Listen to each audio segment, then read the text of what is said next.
Hey, how you doing there again, folks? Me again, of course, Brandon Wenzel. Come back at you. Another offering. Off my sampler platter. Yes, indeed, folks. Sampler for series of videos I've been doing for a little while now. I go over there, try out food and drink items. I eat stuff and drink stuff, then, folks, I'm going to talk about the stuff. I'm going to let you know all that you need to know about hopefully delicious stuff. That time I'm doing this, folks, I'm not going to lie. We're taking a trip back to 2024 with this one. But we'll get to that. Folks, it's super simple format. I'm going to go over there and try out food and or drink items for you. Whilst I'm doing so, I'm yammer on about it for a bit. Whilst I'm doing all that, I'm inside my truck, and whilst I'm doing all that, I'm wearing a super cool shirt. Folks, when I wear a super cool shirt, I always like to highlight the super cool shirt. What super cool shirt am I wearing for you today, though? Happens to be my brand new, boom, Ventana shirt. Crumbs on it. But what the hell is Ventana? If you watch my show, you might know because I've certainly yammered on about them in the past. But Ventana are a band of the heavy metal variety, kind of an industrial metal band. I became aware of them back in the MySpace days. Shows how long they've been doing stuff. And they're often considered to be kind of an offshoot band of the band Mushroomhead.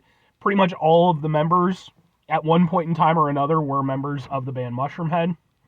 But I always like to really emphasize that, like, that is not the sum of what they do. Like, they're a very different band from Mushroomhead, although they do include certain theatrical elements like Mushroomhead does. They're just an incredible fucking band. I've been fortunate enough to see them perform live a few times now, and actually at the time I'm doing this, I got to see them perform just a few days ago. That's where I got the shirt. I actually got some videos of said performance. Those videos are on the channel, just in case maybe you want to check them out. If nothing else, I'd be more than happy to kind of point you in the right direction as far as their music goes, because they're one of my favorite bands. But anyway, what am I trying for you today, folks? What are we doing here?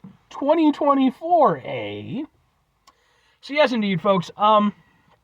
Back in 2024, there was a bit of a flavor sensation that seemingly hit up almost every aspect of food that you could think of.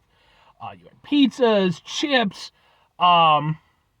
chicken, all kinds of shit, right? And that specifically was Mike's Hot Honey. I don't know what fucking shit Mike had on people, but, like, he was selling that stuff like crazy.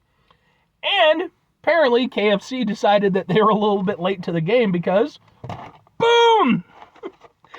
Where they have a KFC, or they have a Mike's Hot Honey sauce, which you can get in their nuggets, you can get in their normal chicken, or, like me, chicken tenders. Hooray!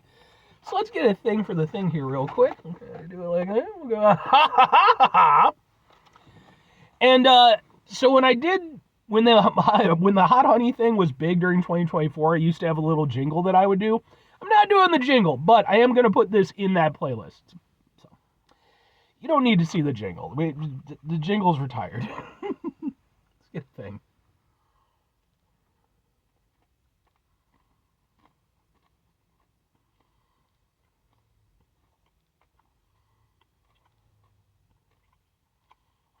Okay. It's a little bit more subtle than I was expecting, but once it kicks in, it's there.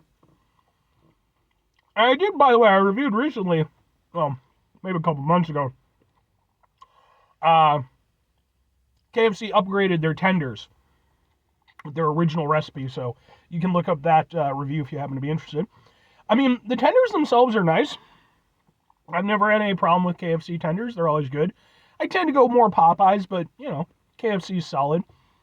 Nice, tender white meat with a little bit of a crispiness to the outside. It's a good time. Very well seasoned. Like, regardless of the sauce, definitely nice seasoning.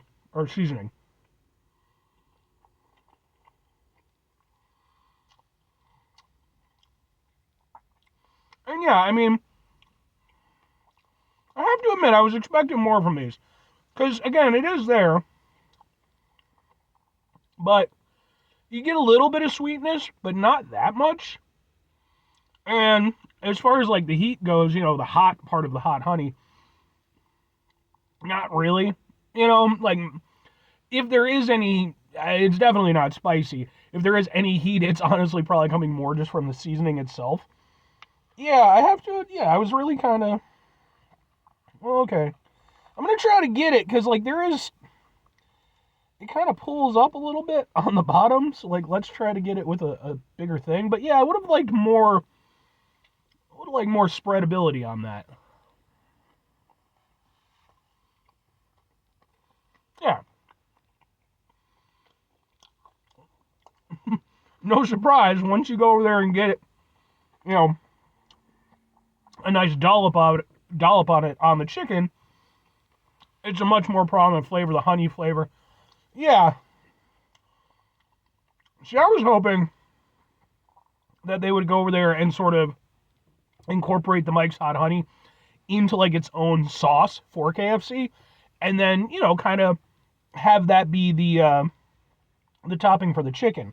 What this really seems like to me is that basically they just took some Mike's Hot Honey and kind of poured it in the container. And I don't know, maybe it's, like I said, you get a little bit of it. There's a little bit of a gloss, but like, yeah. I feel like they went kind of stingy on the hot honey here.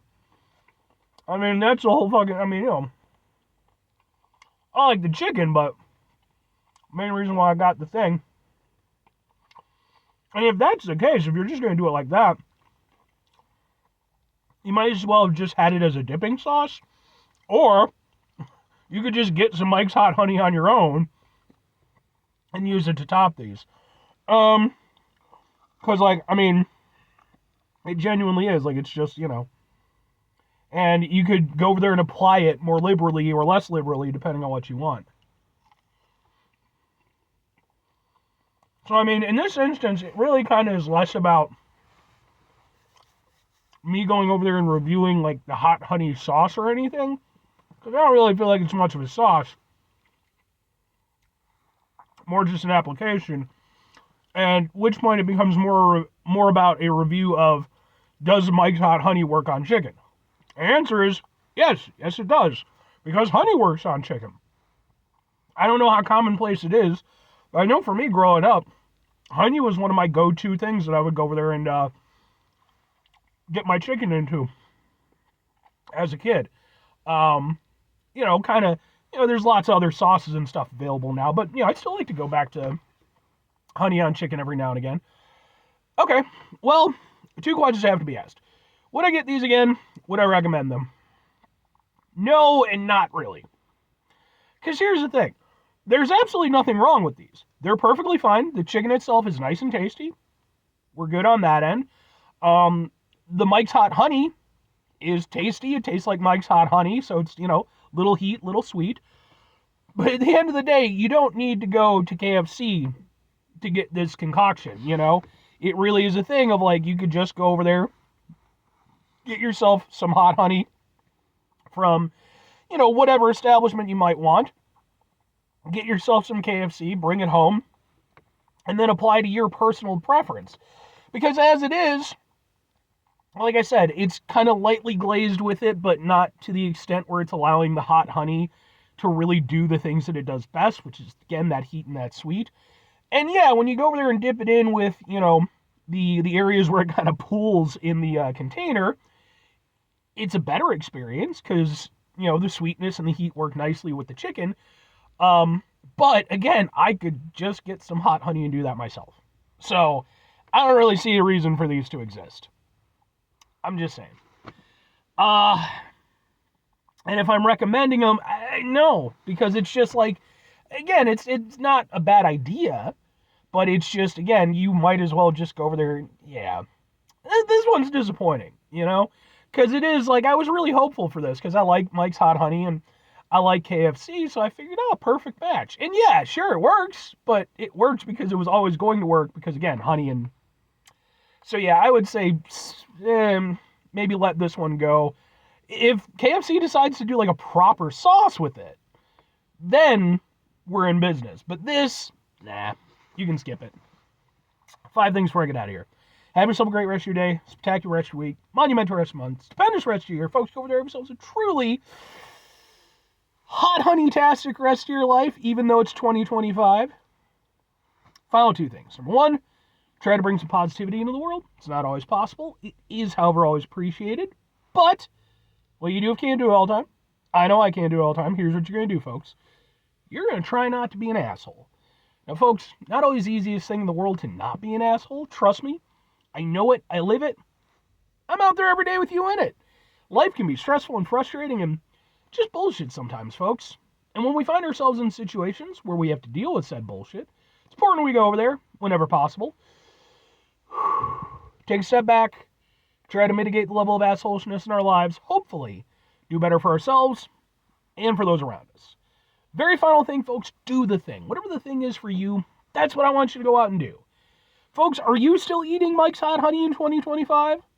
Let me know, because like I said, it was all the rage in 2024. It has seemingly died down, as time's gone by. I'm still waiting for the 2025 flavor, right? There needs to be a flavor that defines the year. I don't think we've quite run into it yet, but let me know what your opinion is. Bye.